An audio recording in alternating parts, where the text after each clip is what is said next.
Chapter 10. A Telegram. Mrs. March, the girls, and Laurie were sitting together on a dull November afternoon when Hannah hurried into the room with a telegram. Mrs. March read it, then dropped it to the floor, her face white and her hands shaking. Joe picked up the telegram and read it to the others in a frightened voice. Mrs. March, your husband is very ill. Come at once.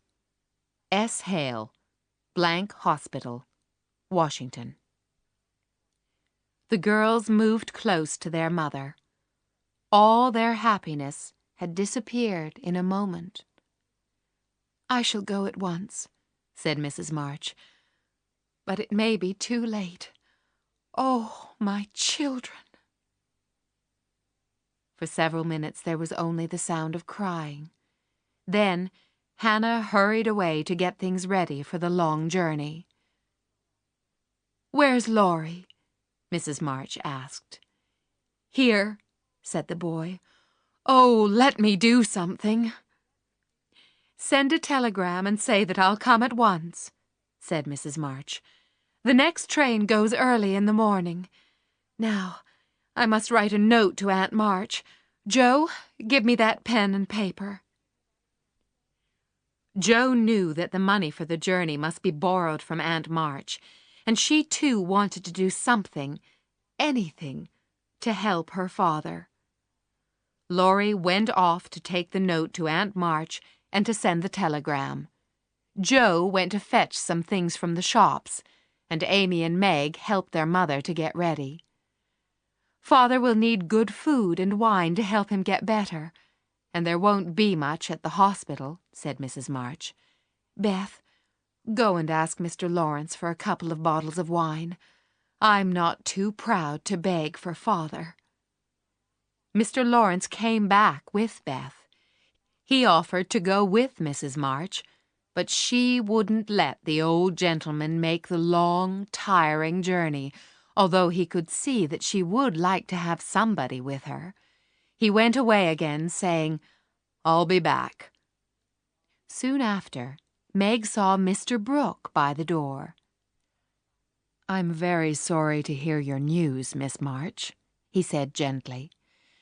"Mr. Lawrence and I think it will be a good idea if I travel with your mother."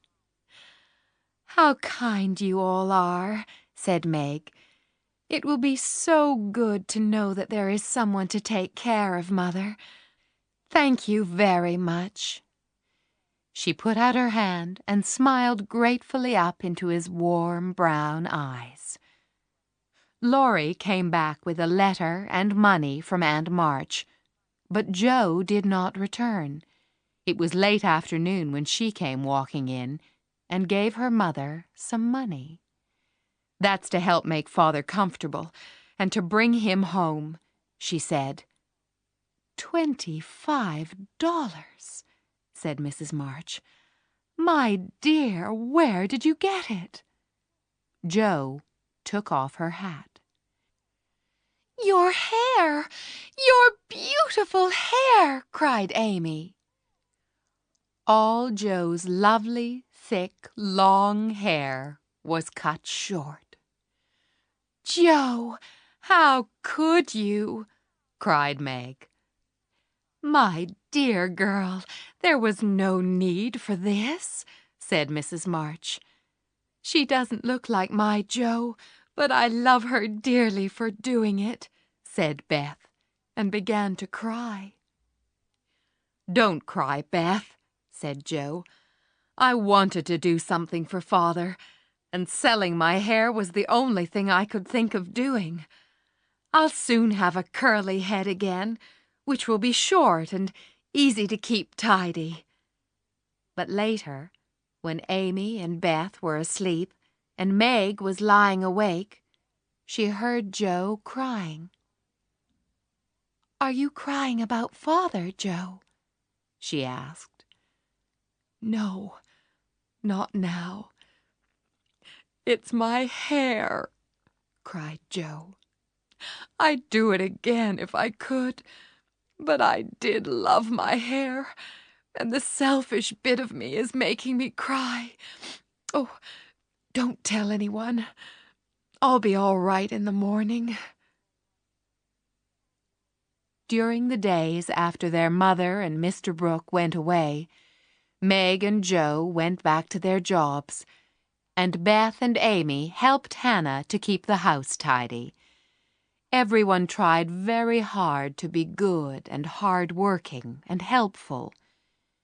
News of their father came through, at first telling them he was dangerously ill, but then saying he was slowly getting better.